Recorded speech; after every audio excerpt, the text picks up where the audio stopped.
Part ke-24. POV Arman. Iya, Mas. Aku akan jelaskan semuanya di sana.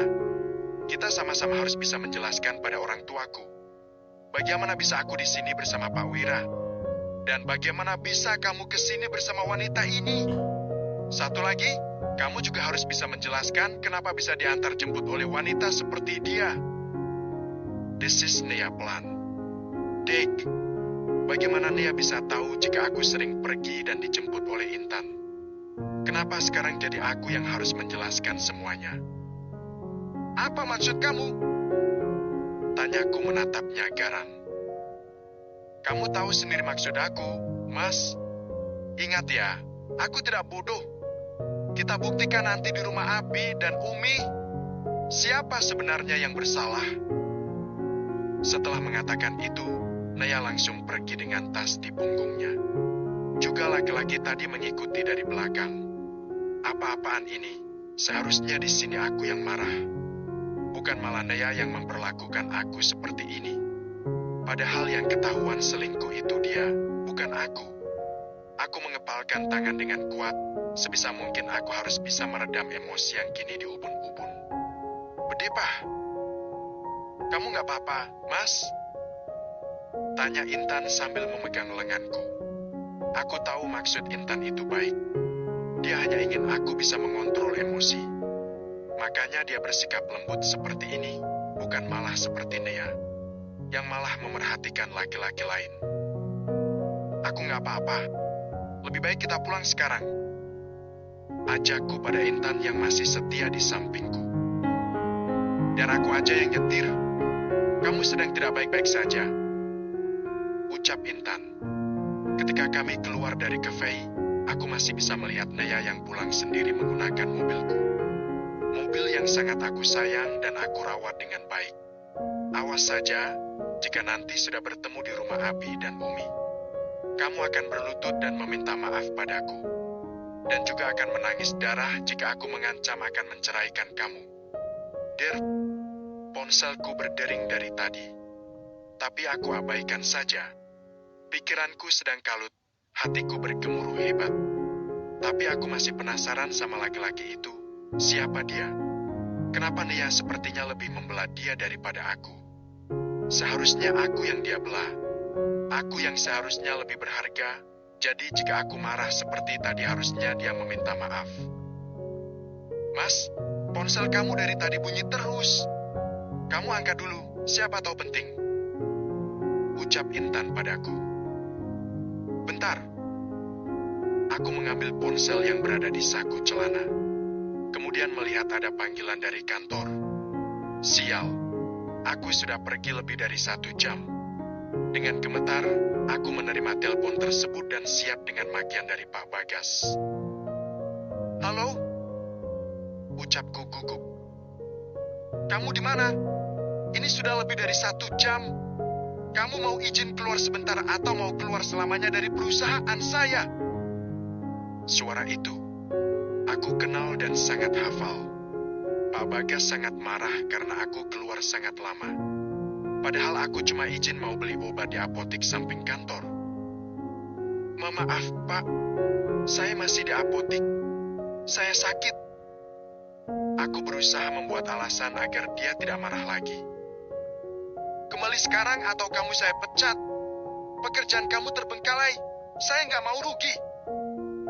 Teriaknya yang membuat telingaku berdenging. Iya, Pak. Saya segera pulang. Ucapku sangat gugup. Bagaimana jika aku kehilangan pekerjaanku? Ini semua karena Nea. Jika saja dia tidak pergi dari rumah. Jika saja dia tidak selingkuh dengan laki-laki brengsek itu. Kenapa, Mas? Tanya Intan yang kembali memegang lenganku. Ya gak ada apa-apa. Sekarang kita pulang ya. Jawabku berusaha santai. Kemudian langsung masuk ke dalam mobil. Deru mesin mobil terdengar seraya aku menstarter. Kuinjak pedal gas dengan kuat agar aku bisa segera sampai. Tidak aku pedulikan pekikan Intan yang takut karena laju mobil yang cepat. Makasih ya, Intan. Kamu banyak berjasa. ucapku ketika sudah sampai di depan kantor. Sama-sama, Mas. Kalau butuh teman untuk berbagi, hubungi aku aja ya. Jawab Intan seraya tersenyum. Setelah itu aku langsung masuk ke dalam kantor dengan kaki yang sedikit gemetar. Di zaman sekarang susah sekali mencari pekerjaan.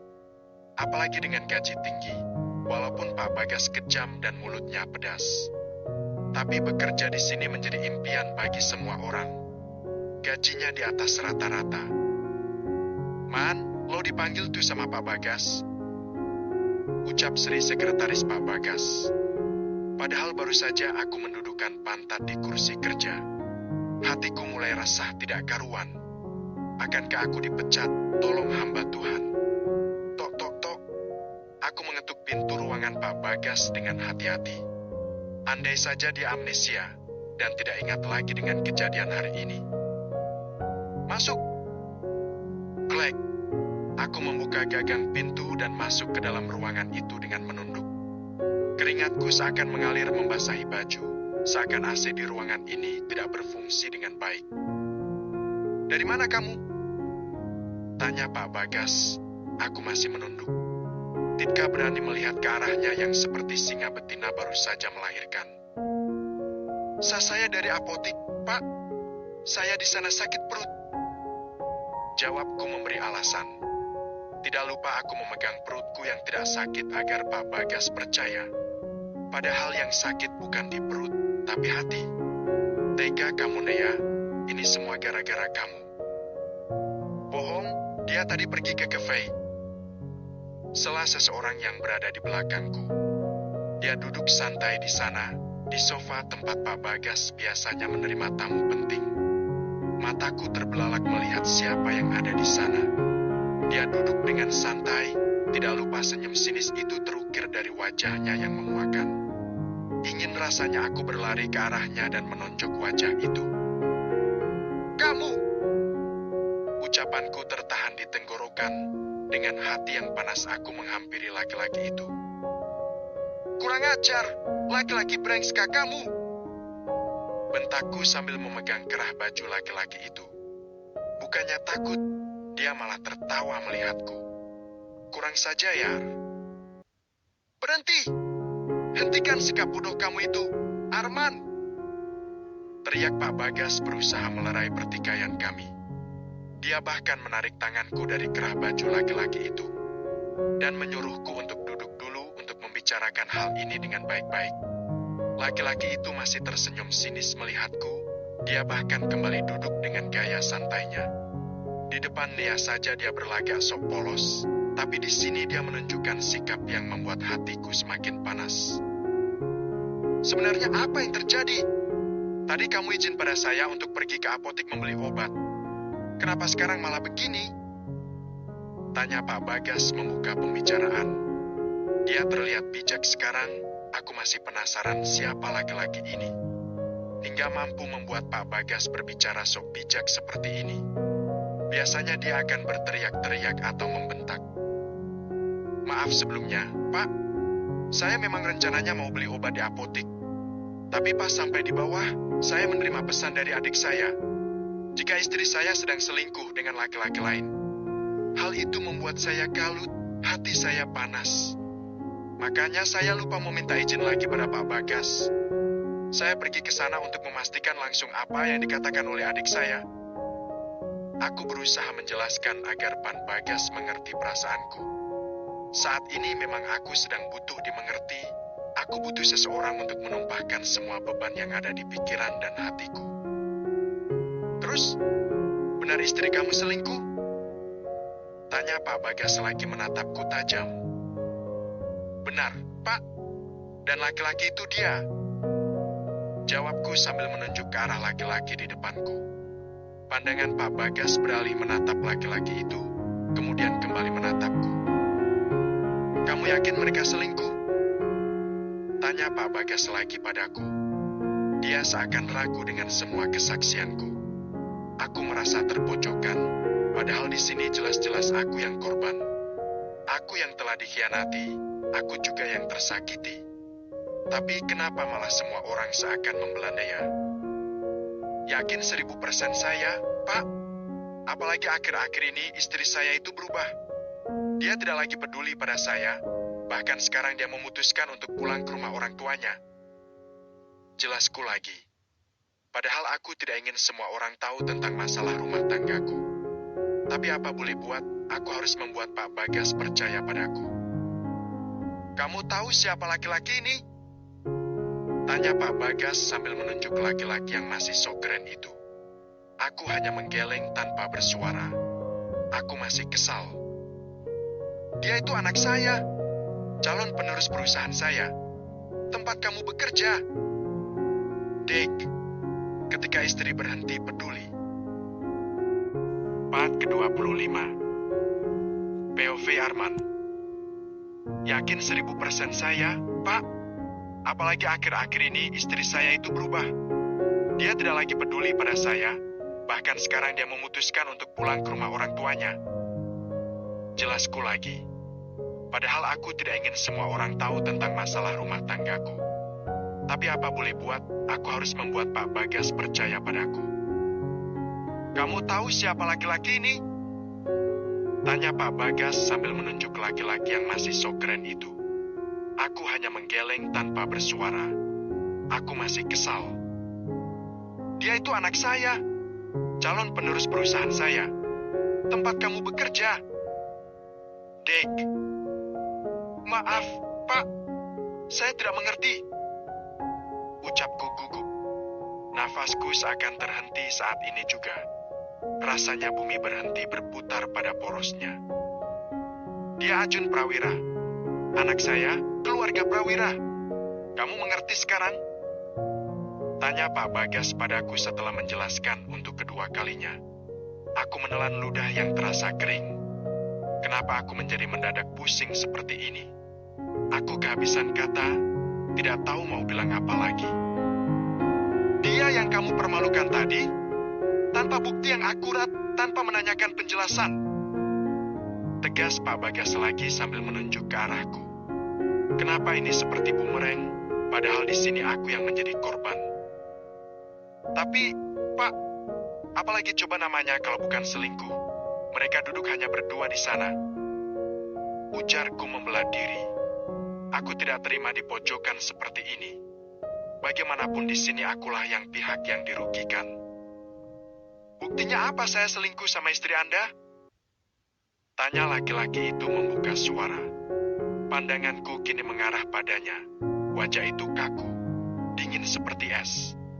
So keren. Kalian duduk berdua saja itu sudah cukup bukti. Untuk apa kamu duduk di kafe dengan istri orang kalau bukan pacaran? Cercaku lagi dengan intonasi yang meninggi. Sepertinya Anda bukan suami yang baik untuk Nea. Ejeknya sambil melipat tangan di depan dada.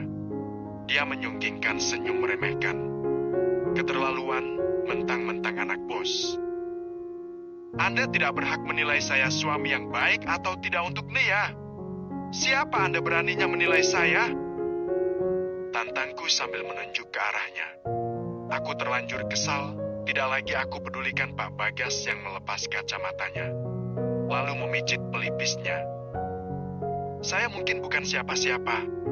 Sekarang coba Anda pikir, seorang istri yang kabur dari rumah dan lebih memilih pulang ke rumah orang tuanya, itu tandanya apa? Dia nggak nyaman tinggal sama Anda di rumah. Bebernya menatap mataku tajam. Perkataan dia barusan mampu membuat harga diriku jatuh. Ini semuanya gara-gara Naya. Aku yakin dia sudah membuat cerita palsu agar aku terlihat buruk di depan selingkuhannya ini. Tapi dari mana dia bisa kenal dengan laki-laki ini? Padahal Nea tidak keluar dari rumah. Kenapa diam? Anda sedang menyesal? Tanyanya lagi yang membuat jantungku berpacu lebih cepat. Darahku seakan mendidih dan naik ke ubun-ubun. Seandainya dia bukan anak bos, sudah berdarah mulutnya yang lemas itu. Anda tidak tahu apa-apa tentang rumah tangga saya. Jadi tolong diam. Geramku mengepal erat tangan ini. Jangan sampai aku terpancing. Maaf, tapi saya kesini bukan untuk berdebat. Saya kesini untuk mengatakan jika saya tidak ada hubungan apa-apa dengan Nea. Dia hanya klien saya, tidak lebih dari itu.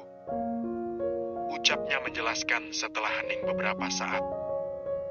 Klien? Tanyanya mengerutkan kening. Sebenarnya dia kerja apa? Kenapa dia menjadi klien dari laki-laki ini? Padahal kerjanya di rumah hanya tidur, makan, dan jaga anak. Akhir-akhir ini dia terlalu menutup dirinya padaku. Dia seakan menjauh dan semakin jauh. Uang yang ada di rekeningnya pun sangat banyak. Aku yang bekerja dari pagi sampai sore juga tidak punya tabungan. Iya, klien. Anda tidak tahu pekerjaan istri Anda sendiri? Tanya laki-laki itu lagi dengan memicingkan matanya. Jika aku jawab tidak tahu, maka dia akan semakin menertawakan aku. Mengatakan jika aku bukan suami yang baik atau pengertian. Tapi jika aku bilang tahu, maka sampai kapanpun aku tidak akan tahu apa yang dilakukan oleh Naya hingga punya pendapatan sebanyak itu. Sebenarnya apa yang kamu lakukan, Naya? Kenapa bisa kamu menjauh seperti ini? Saat ini aku seperti menjadi orang lain yang tidak tahu apa-apa tentang kamu. Kenapa harus bertemu? Tidak ingin menjawab pertanyaannya. Aku malah menanyakan balik, biar dia berpikir jika aku tahu apa pekerjaan Naya. Jadi saya itu ingin meminang karyanya Bu Nea. Di bukunya yang pertama, menjadi bestseller dengan pembelian entah berapa ribu buku. Dan sekarang saya ingin mengajak Bu Nea untuk ikut kerjasama dengan perusahaan. Dia akan menulis, tapi hanya boleh terbit dari percetakan kami. Ucapnya menjelaskan. Buku? Jadi selama ini Nea menulis buku. Kenapa aku sampai tidak tahu? Padahal dulu Nea pernah cerita jika dia ingin menulis. Sekalian mengeluarkan unek-uneknya. Tapi aku melarangnya karena dia lulus jurusan akuntansi. Jadi aku ingin dia bekerja sesuai dengan bidangnya. Hanya saja, Naya tidak ingin bekerja. Karena tidak ingin meninggalkan Dava pada ibu atau Umi. Dia ingin menjadi ibu rumah tangga sepenuhnya. Ternyata Naya benar-benar meneruskan hobinya. Aku sedikit tersenyum mendengarnya. Kamu memang keras kepala, Naya. Jadi sekarang Anda mengerti bukan, kenapa saya bertemu dengan dia? Tanyanya lagi karena aku hanya diam menunduk. Iya, saya minta maaf jika tadi sudah agak keterlaluan. Ucapku. Pak Bagas hanya diam dari tadi mengamati kami yang berbicara. Istoke tidak apa. Padahal jika saja tadi Anda tidak gegabah, mau menanyakan dulu apa maksud dan tujuan kami bertemu, saya tidak akan malu seperti tadi. Ucapnya sambil berdiri dari duduknya. Aku hanya diam tidak menjawab karena sadar dia anak bos. Aku tidak ingin dipecat, dapat uang dari mana aku yang untuk Nea, ibu dan Lela. Mau kemana kamu, Wira? Tanya Pak Bagas yang membuatku tertegun. Wira, nama itu. Nama yang sering disebut oleh Nea kemarin. Ketika ibu menuduhnya selingkuh, nama Wira yang dia jelaskan sebagai penerbit untuk kitab Abi. Berarti Nea benar, dia tidak berbohong. Akulah yang selama ini selalu memikirkan jika dia sudah mengkhianati kepercayaanku. Aku harus balik ke kantor, Pak, soalnya ada meeting bentar lagi. Jawab laki-laki itu kemudian pergi keluar dari ruangan. Tinggal aku sekarang dengan Pak Bagas. Aku merasa kikuk karena tadi sudah menghina anaknya. Juga sudah mempermalukan anaknya di depan banyak orang. Kamu tunggu apa lagi? Keluar, bawa pulang pekerjaan ke rumah. Jangan sampai nggak selesai. Bentak Pak Bagas yang membuatku gelagapan. Dia kembali lagi berubah menjadi singa. Padahal baru saja menjadi sok bijak saat ada anaknya. Iya, Pak. Jawabku cepat kemudian berdiri dan berjalan keluar. Untung saja aku tidak dipecat. Jika dipecat, dapat uang dari mana aku untuk kebutuhan ibu dan Lela. Jika Nea gampanglah itu, dia punya uang sendiri. Aku harus segera pulang, bukan pulang ke rumah. Tapi ke tempat Abi dan Umi, aku ingin mengajak Nea pulang. Jika sampai di sana dia meminta maaf, maka aku sok memaafkan saja. Agar Abi dan Umi bisa melihat bagaimana luasnya hatiku menerima semua kesalahan anaknya itu. Setelah beres-beres, Aku segera turun dan menunggu taksi online yang tadi sudah aku pesan. Pihak bengkel berkali-kali menelpon agar aku mengambil motor yang katanya sudah diperbaiki. Tapi aku malas, biar saja. Nanti akan aku bujuk Nea agar mau membelikan motor terbaru. Dan aku akan mengambil kembali mobil itu untukku. Sepanjang perjalanan, tidak hentinya aku membayangkan jika uang tabungan Nea aku kelola. Setidaknya aku bisa merenovasi ibu yang sudah bocor. Setidaknya mengganti gentengnya yang bocor. Tok, tok, tok. Assalamualaikum. Ucapnya ketika sudah sampai ke rumah Abi dan Umi. Aku tahu Nea ada di dalam. Buktinya mobil kesayanganku terparkir rapi di samping rumah. Assalamualaikum. Ucapku lagi ketika melihat pintu tidak kunjung dibuka. Waalaikumsalam. Jawab Umi dari dalam. Dia membukakan pintu untukku dengan senyum. Umi. Ucapku sambil meraih tangannya untuk kucium dengan taksim. Masuk dulu, nak. Ucap Umi. Aku masuk ke dalam dengan perasaan senang. Nea di mana, Umi? Tanyaku ketika Umi duduk di depanku. Ada, di kamar. Kamu masuk aja. Jawab Umi sambil menyodorkan aku air mineral yang dia ambil di dalam kardus di bawah meja. Boleh, Umi. Aku kesana aja dulu ya. Pamitku pada Umi yang dibalas anggukan. Aku berjalan menuju kamar tempat Nea berada. Kamar yang dulu kami tempati ketika masih tinggal di rumah Umi dan Abi. Hatiku menyeruak kembali mengingat semua kenangan indah bersama Nea dulu. Nei, aku masuk ya. Ucapku ketika sudah berada di depan pintu kamar yang sedikit terbuka. Tidak ada jawaban. Tapi aku tetap memilih masuk. Berhenti, Mas. Jangan masuk. Tekan Nea padaku sambil mengangkat tangannya. Langkahku terhenti. Aku mau bicara. Ucapku lagi sambil melangkah lagi untuk bicara lebih dekat. Nea bangun dari tidurnya. Kulihat Dava tertidur pulas di sampingnya. Tidak ada lagi yang perlu dibicarakan, Mas. Aku mau kita pisah. Aku rasa hubungan kita sudah tidak sehat. Aku tidak sanggup lagi bertahan. Jadi tolong ceraikan aku. Biarkan aku melepaskan diri dari kalian. Ketika istri berhenti peduli. Bab ke-26. Nei, aku masuk ya. Ucapku ketika sudah berada di depan pintu kamar yang sedikit terbuka. Tidak ada jawaban. Tapi aku tetap memilih masuk. Berhenti, Mas.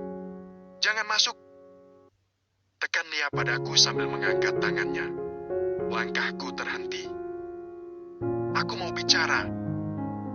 Ucapku lagi sambil melangkah lagi untuk bicara lebih dekat. Nea bangun dari tidurnya. Kulihat Dava tertidur pulas di sampingnya. Tidak ada lagi yang perlu dibicarakan, Mas. Aku mau kita pisah. Aku rasa hubungan kita sudah tidak sehat. Aku tidak sanggup lagi bertahan. Jadi tolong ceraikan aku. Biarkan aku melepaskan diri dari kalian. Nea berucap tanpa melihat ke arahku. Dia bahkan mengacuhkan aku yang berusaha mendekatinya. Bukannya minta maaf, tapi malah ini yang dia katakan. Sadar, Ne. Sadar. Yang barusan kamu ucapkan itu tidak baik. Ucapku sambil menarik tangan Nea yang semula mendekap tubuhnya. Lepas, Mas. Aku sadar. Yang gak sadar itu kamu. Bentak Nea yang membuatku kaget. Semakin kesini sikap Nea semakin berubah. Entah apa salahku padanya, seharusnya sekarang dia yang minta maaf padaku.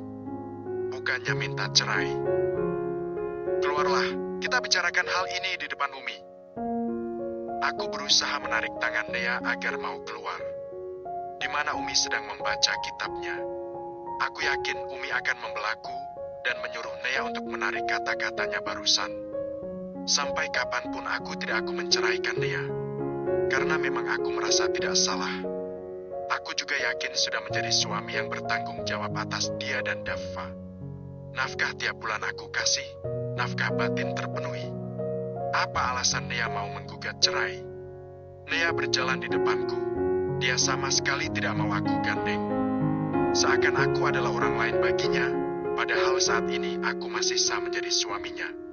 Aku berusaha memegang tangannya kembali, tapi Nea malah menepisnya dengan kasar. "Lepas, Mas!" teriak Nea yang membuat Umi kaget. "Kenapa ini? Kalian bertengkar?" tanya Umi saat melihat kami yang saling menyikut. Dia menyimpan kitabnya di atas meja, lalu berdiri menghampiri kami yang berada di ujung ruangan. "Nea minta cerai, Umi," ucapku tanpa memperdulikan wajah Nea yang kesal karena aku melapor pada Umi. Wajahku sengaja aku buat lesu, tapi memang kenyataannya aku sangat capek. Kejadian hari ini menguras semua tenaga. "Astagfirullah, ada apa ini? Nea!" Umi menutup mulutnya dengan tangan. Membuat Nea semakin salah tingkah. Aku yakin dia tidak akan berani melawan pada Umi. Aku tidak ingin rumah tangga kami berantakan hanya gara-gara masalah sepele.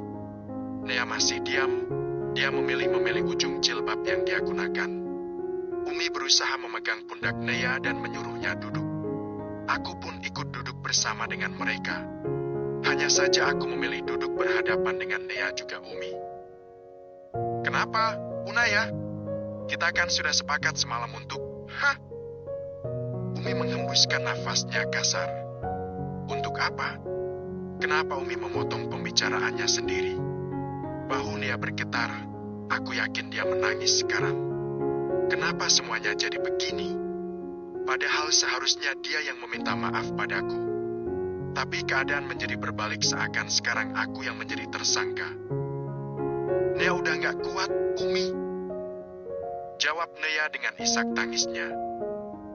"Tapi keputusan semacam itu tidak boleh kamu ambil dalam keadaan sedang marah. Pikirkan semuanya matang-matang, ingat Dava," ucap Umi kembali memenangkan Nea yang masih menangis. Aku memilih diam, menyimak semua pembicaraan mereka berdua. Kenapa Abi lama sekali pulangnya?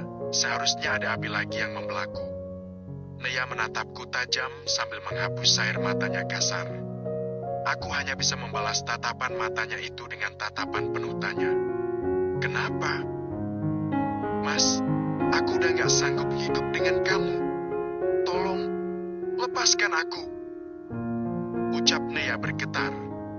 Kata-katanya barusan mampu menusuk relung hati yang paling dalam. Hatiku perih, mataku memanas. "Nea, sadar, Nak," ucap Umi lagi seraya memeluk anak semata wayangnya. "Nea sadar, Umi.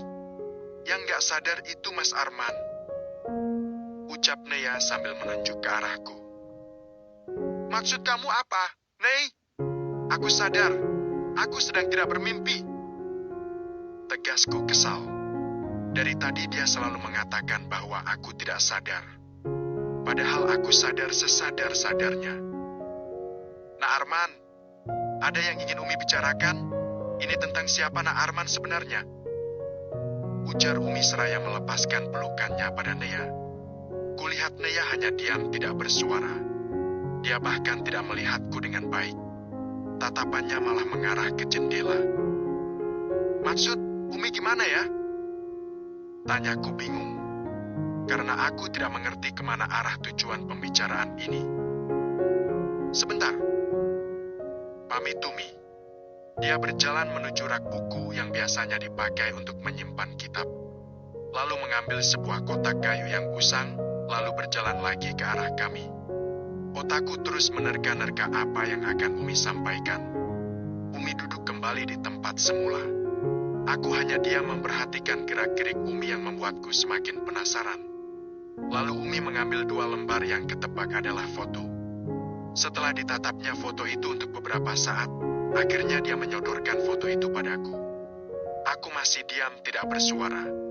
Tapi tanganku terjulur mengambil 2 lembar foto usang.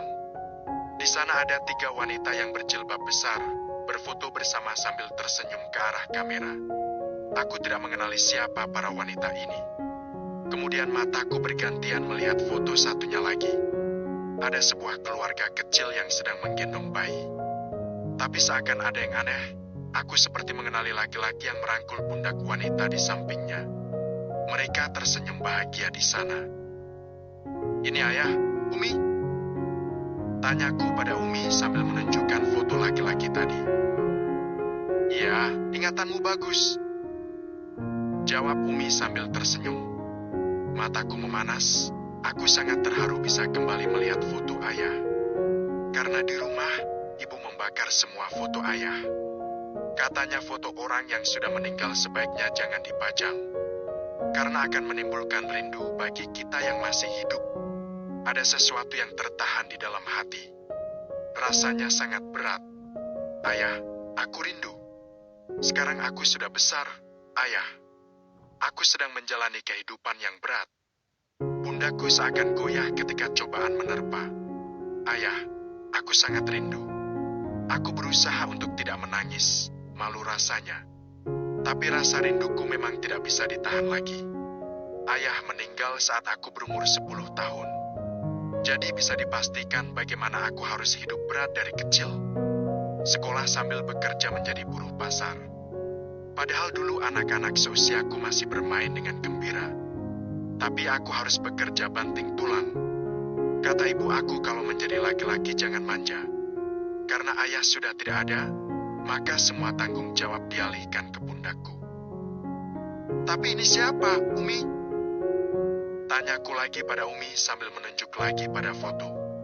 Wanita yang menggendong bayi. "Kamu kenal nggak sama bayi yang digendongnya?" Tanya Nea padaku. Padahal Umi mau menjawab pertanyaanku barusan. Kembali aku memperhatikan wajah bayi tersebut. Dari senyumnya dan juga matanya sangat mirip dengan Daffa. "Ya aku nggak kenal, ini kan foto dulu.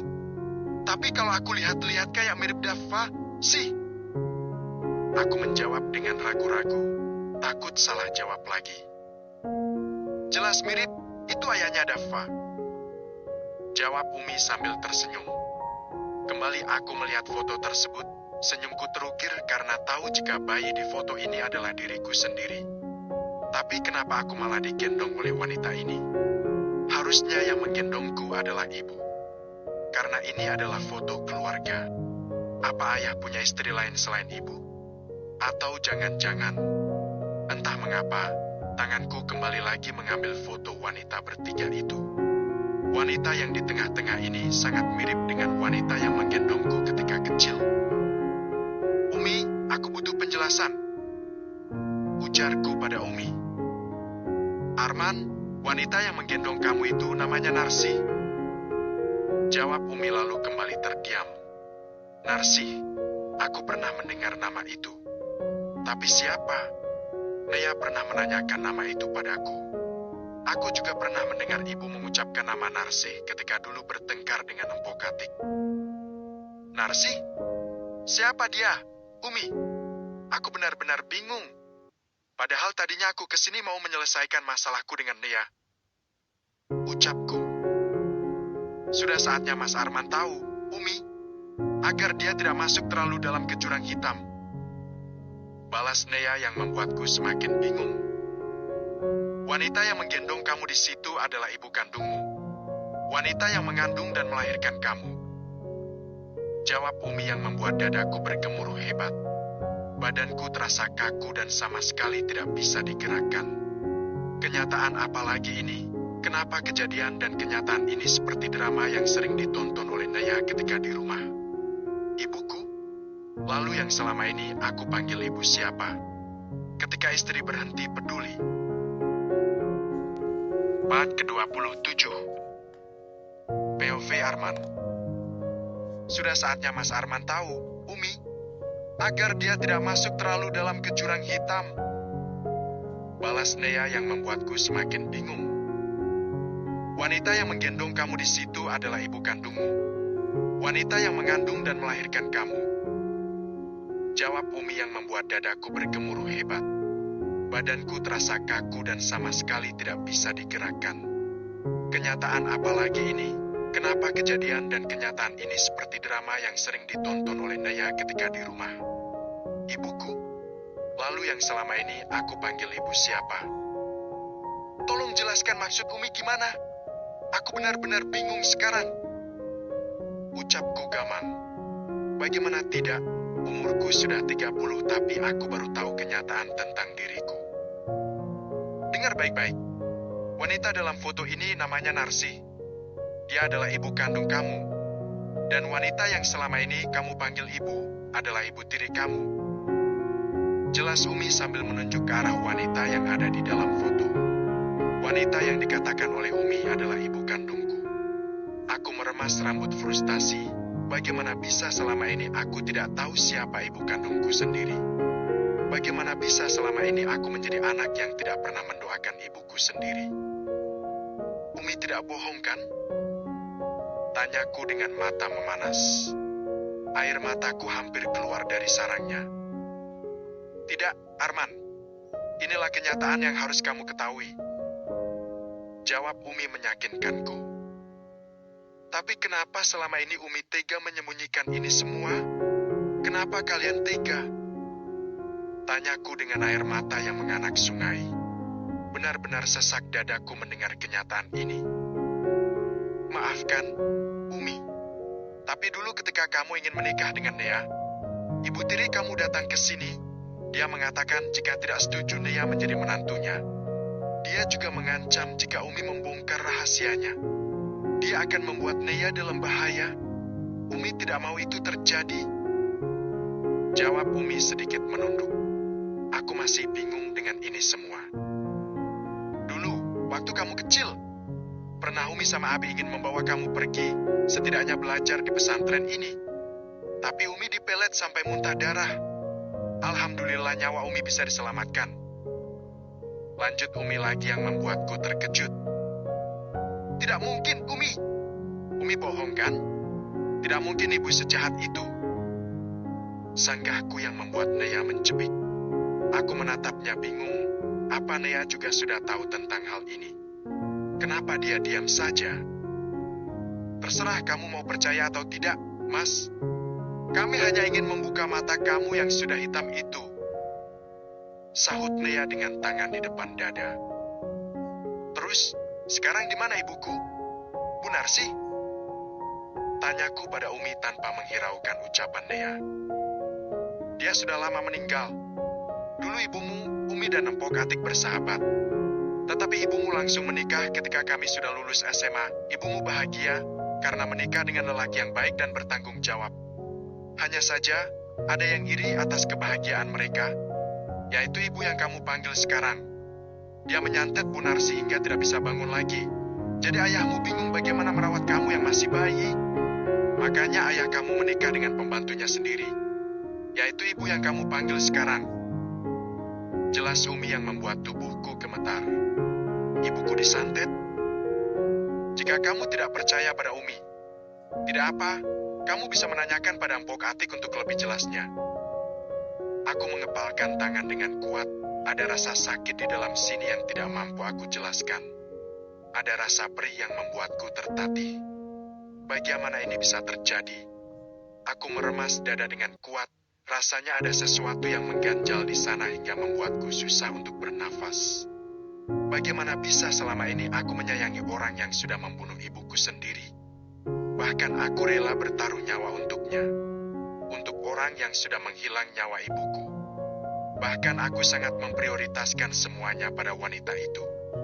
Dengan alasan aku takut menjadi anak yang durhaka. Pantas saja selama ini aku merasa jauh dari hatinya. Padahal jarak kami selalu dekat. Aku menangis sesenggukan menahan sesaknya dada. Ini menjadi hal yang sangat menyakitkan bagiku. Ibu, bagaimana bisa anakmu ini tidak pernah mengirimkan doa untukmu yang sudah lama beristirahat dengan tenang? Ibu, aku bahkan tidak pernah mendapatkan pelukanmu. Aku belum pernah melihat wajahmu. Selama ini aku selalu bertanya-tanya kenapa wajahku tidak mirip ayah atau ibu yang sekarang. Ternyata garis wajahmu lah yang engkau wariskan padaku. Aku kembali mengambil foto saat ayah dan ibu menggendongku. Kubawa foto itu dalam pelukan. Peluk aku ibu, peluk aku. Maafkan aku yang selama ini malah menyayangi wanita yang membuatmu menderita. Pantas saja dulu aku selalu disuruh untuk bekerja agar menghasilkan uang. Sedangkan Lela, dengan alasan dia anak perempuan yang lemah tenaganya, hanya dibiarkan bermain seluasnya. Mas, entah sejak kapan Nia berpindah tempat dan duduk di sampingku. Dia memelukku erat seakan memberikan kekuatan. Dia mengelus punggungku dengan lembut seakan mengatakan sabar. Aku membalas pelukannya dengan tangis yang menjadi, "Maafkan aku." "Sudah, yang penting sekarang kamu sudah tahu kan kenapa ibu selalu menyuruh kamu untuk menceraikan aku?" tanya Nea. Aku mengurai pelukan Nea, menatapnya dengan pandangan sedikit buram akibat air mata. "Iya, Nei. Mas minta maaf. Karena selama ini Mas lebih percaya pada ibu daripada kamu." Ucapku memegang kedua tangannya. "Maafkan, Mas. Kamu jangan pernah minta cerai dari aku, Nea. Aku tidak punya siapa-siapa lagi di sini." Ucapku lagi. Berharap Nea akan memaafkan aku. "Umi harap untuk sementara waktu kalian tinggal di sini saja. Biar Abi bisa meruqyah Arman dulu dan juga kamu, Nea," sahut Umi yang membuat kami menoleh bersama. "Ruqyah?" tanyaku sambil menatap Umi. "Iya, Ruqyah, siapa tahu kamu begini karena pengaruh hitam," jawab Umi mengendikkan bahu. Aku rasa tidak ada salahnya mencoba. Lagian aku tidak bisa tinggal di rumah sendirian tanpa Nea. Aku yakin Nea juga tidak akan mau pulang ke rumah. Apalagi setelah kejadian tadi di kafe. Dia juga pasti akan meminta penjelasan kenapa aku bisa bersama dengan Intan ke sana. "Baiklah, Umi. Tapi biarkan Arman pulang dulu untuk mengambil baju," ucapku pada Umi yang hanya dibalas anggukan. Aku mengusap wajah dengan tangan, menghapus jejak air mata yang masih tertinggal. Nea melepaskan genggaman tanganku. Dia memilih kembali duduk di dekat Umi. Aku tahu dia masih marah, tapi aku akan berusaha untuk meminta maaf. "Ingat, Arman, kamu jangan kasih tahu ibumu tentang ini. Anggap saja kamu pura-pura tidak tahu, karena Umi takut Nea kenapa-kenapa," tegas Umi padaku. "Baik, Umi. Walaupun ini mendadak, kasih Arman waktu untuk berpikir bagaimana caranya bisa lepas dari ibu," jawabku lemas. "Salat, Mas. Kamu sudah lama meninggalkan Tuhan," sahut Nea. Kata-katanya barusan seakan menghantam ulu hati. Aku memejamkan mata, mengingat semua kelakuanku semenjak Nea melahirkan sampai sekarang. Nea benar, aku sudah lama meninggalkan salat. Makanya dengan mudahnya jin bisa masuk dan menggoda iman. "Umi, bisa Arman saja yang menyimpan foto ini?" tanyaku pada Umi sambil menunjukkan foto kami bertiga. "Boleh, itu memang seharusnya punya kamu. Karena dulu foto itu Umi ambil di dalam dompet ibu kamu," jawab Umi yang membuat senyumku mengembang. Dengan cepat aku mengambil dompet dari saku celana. Kemudian menaruh foto itu di bawah foto Nea dan Dava. Karena sebelumnya, aku sudah menyimpan foto mereka di dalam dompet. Dapat kulihat sekilas senyum Nea. "Der." Ponselku berdering, membuatku terpaksa harus melihatnya. Ternyata yang menelpon Intan. Aku menelan ludah yang terasa kering. Bagaimana bisa Intan menelpon di saat aku sedang bersama Nea? "Siapa, Mas?" tanya Nea karena melihat aku tidak menjawab panggilan tersebut. "Nomor asing. Aku nggak tahu siapa," jawabku berbohong. "Der." Ponselku kembali bergetar. Ternyata Intan menelpon lagi. "Angkat saja dulu, siapa tahu penting," ucap Umi yang membuatku terpaksa harus menerima panggilan dari Intan. "Halo?" ucapku saat panggilan sudah terhubung. "Halo, Mas. Kamu cepetan pulang, Mas. Rumah ibu kamu sedang disita oleh rentenir," ucap Intan di seberang yang diiringi oleh teriakan ibu dan Lela. Cobaan apa lagi ini? Ketika istri berhenti peduli. Part ke-28. POV Nia. Siapa, Mas? Tanyaku karena melihat Mas Arman tidak menjawab panggilan tersebut. Nomor asing. Aku nggak tahu siapa.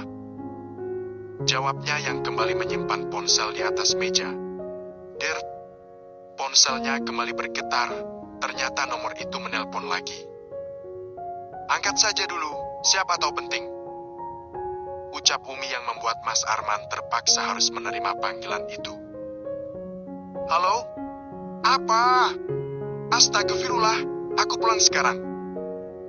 Mas Arman tiba-tiba saja berteriak yang membuatku dan Umi menoleh ke arahnya. Kenapa, Mas? Tanyaku penasaran. Rumah ibu disita sama rentenir. Jawab Mas Arman yang membuatku terkejut. Disita? Kok bisa? Tanyaku lagi. Karena selama ini yang aku tahu rumah itu atas nama Mas Arman. Mas nggak tahu. Sekarang Mas mau pulang, kamu mau ikut nggak? Tanya Mas Arman padaku. Sebenarnya aku malas ikut, tapi bagaimanapun kan rumah itu miliknya Mas Arman. Dan otomatis rumah itu menjadi haknya Daffa. Ikutlah, biar Umi yang jagain Daffa. Ucap Umi padaku. Ya udah, aku ikut. Umi, nanti kalau Daffa nangis, telepon aku ya. Nanti juga kalau dia bangun kasih dia susu. Ucapku pada Umi sambil beranjak dari tempat duduk. Mas Arman sudah duluan keluar untuk memakai sepatunya. Aku segera ke kamar untuk mengambil tas dan juga ponsel. Pikiranku melayang, memikirkan bagaimana bisa rumah itu disita oleh rentenir. Karena selama ini uang yang diberikan oleh Mas Arman untuk ibu dan Lela sudah lebih dari cukup. Bahkan kadang-kadang lebih. Aku saja cukup, kenapa mereka tidak? Ayo, Mas. Umi, Naya berangkat dulu ya. Pamitku pada Umi yang ikut berdiri di pintu depan. Nea, berpikirlah sebelum bertindak, ya? Ucap Umi memberiku nasihat. Aku hanya mengangguk mengerti dan langsung menyusul Mas Arman yang sudah di dalam mobil. Mas Arman melajukan mobil dengan kecepatan tinggi. Tidak ada pembicaraan apapun di dalam mobil. Selama perjalanan kami sibuk dengan pikiran masing-masing. Aku masih tidak menyangka jika ibu dan Lela tega menggadaikan rumah itu. Padahal rumah itu bukan milik mereka, dasar benalu. 30 menit perjalanan terasa sangat jauh, karena kami sedang terburu-buru. Saat kami sampai di sana, ternyata masih banyak orang yang sedang menonton. Banyak sekali tetangga yang terlihat di depan rumah ibu. Kami turun dari mobil, kemudian berusaha masuk ke dalam rumah. Terlihat ibu dan Lela di sana sedang menangis. Tas yang kuperkirakan berisi pakaian juga ada di sana. Bukan hanya mereka, tapi juga ada Pak RT. Assalamualaikum. Ucap kami berbarengan. Ibu yang melihat kedatangan Mas Arman segera bangun dari duduknya lalu menghambur memeluknya. Dia menangis sejadi-jadinya, bahkan penampilan ibu sangat acak-acakan. Kulihat Mas Arman pertamanya enggan membalas pelukan ibu. Tapi kemudian tangan Mas Arman mengelus punggung ibu yang masih bergetar. Tidak hanya ibu. Lela juga terlihat sangat berantakan. Kemana Diki? Karena Lela terlihat menangis sendirian di pojok rumah. Tunggu, bukankah itu Intan? Dia sedang di sana menggendong Diki yang tertidur. Untuk apa dia di sini? Apa jangan-jangan yang menelpon Mas Arman tadi adalah Intan? Sebaiknya aku tahan saja dulu semua pertanyaan di dalam dada. Akan aku tanyakan nanti jika keadaan sudah membaik. Aku juga akan menanyakan kenapa Mas Arman dan Intan bisa ke cafe tadi siang. Sebenarnya apa yang terjadi? Tanya Mas Arman saat ibu melepaskan pelukannya. Ibu tidak menjawab, dia hanya menangis. Baru kali ini aku melihat ibu menangis seperti ini.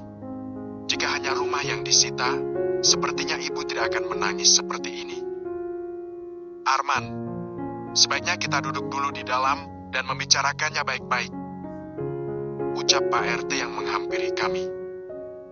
Ayo semuanya, bubar. Bubar. Ini sudah maghrib, sebaiknya pulang ke rumah masing-masing. teriak Pak RT pada warga yang masih berkerumun. Sorak warga yang kesal karena tidak bisa mendapatkan informasi apapun. Setelah warga pulang, akhirnya kami masuk ke dalam rumah. Aku menutup mulut dengan kedua tanganku.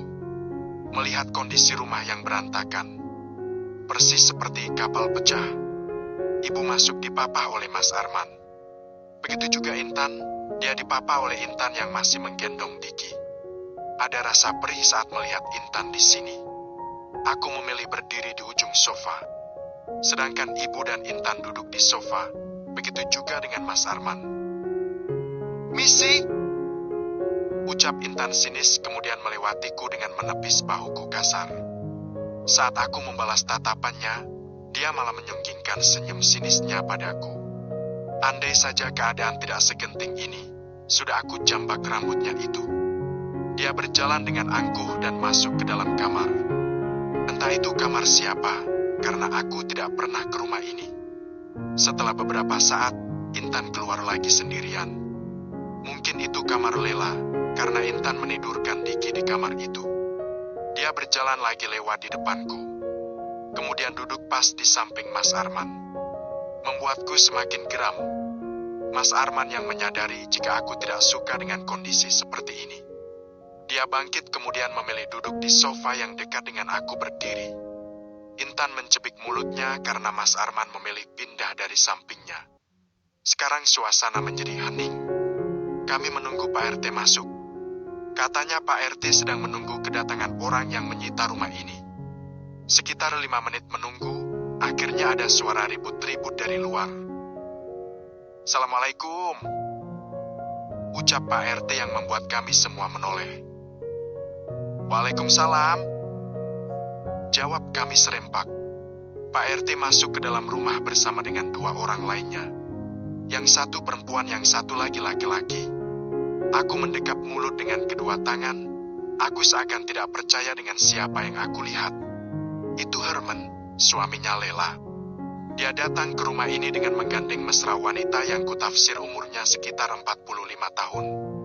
Berbagai pertanyaan muncul dari benakku. Kenapa Herman ada di sini? Bukankah dia di negeri jiran untuk mencari rezeki? "Brengsek kamu, Mas! Bajingan!" teriak Lela sambil berlari ke arah suaminya. Dia memukul-mukul dada Herman dengan kedua tangannya. "Cukup!" bentak Herman mendorong kuat tubuh Lela hingga dia jatuh ke lantai. Wanita yang ada di samping Herman hanya tersenyum licik melihat Lela menangis sesenggukan. Tangannya dengan mesra menggamit lengan Herman. Sepertinya mereka ada hubungan khusus. "Jangan ribut, kita bicarakan hal ini baik-baik," ucap Pak RT menenangkan. Lela segera dipapa oleh Intan dan menyuruhnya untuk duduk kembali. Aku benar-benar tidak bisa berkata apa-apa, karena aku tidak tahu ada apa ini sebenarnya. "Duduk dulu, kita bicarakan hal ini baik-baik," ucap Pak RT lagi pada Herman dan wanita itu. Kulihat Mas Arman hanya diam melihat Lela diperlakukan seperti itu. Apa dia sudah sadar jika Lela bukan adiknya? "Tidak usah Pak RT, istri saya tidak terbiasa duduk di sofa jelek kayak gitu," jawab Herman angkuh. Membuat wajah ibu mertua memerah. "Tega kamu, Mas. Tega, apa coba kurangnya aku? Aku kasih kamu segalanya. Sawah aku jual untuk modal kamu berangkat ke sana. Sampai-sampai rumah ini juga aku gadaikan untuk kamu. Ini balasan kamu untuk aku," teriak Lela di sela isak tangisnya. Jadi Herman hanya pura-pura pergi ke bekerja di luar negeri. Dan wanita tua yang di sampingnya itu istri keduanya. Astagfirullah. "Lela, Lela, kamu tanya apa kurangnya kamu? Banyak. Kamu itu gak cantik, gak kaya, dan juga kumal. Padahal usia kamu masih muda, tapi penampilan kamu jauh di bawah istriku ini. Lihat dia, udah cantik, seksi, dan juga kaya. Hahaha. Kamu menggadaikan rumah pada dia kan? Rentenir terkaya di kota ini," ucap Herman lagi sambil menoel mesra hidung wanita itu. Memang sih, Jika dilihat-lihat penampilan wanita itu jauh lebih tua dari Lela. Ternyata perempuan itu adalah rentenir yang dinikahi Herman. Udahlah, sayang. Ceraikan saja istri bulukmu itu. Jadikan aku satu-satunya wanitamu. Balas wanita itu manja. Tidak, Mas. Sampai kapanpun aku tidak mau pisah sama kamu. Aku mohon jangan ceraikan aku, Mas. Kasihan Diki. Dia masih butuh kamu. Aku juga tidak bisa hidup tanpa kamu, Mas. Aku mohon jangan ceraikan aku. Lela menangis sambil mengiba pada Herman. Inikah karmamu, Tuhan?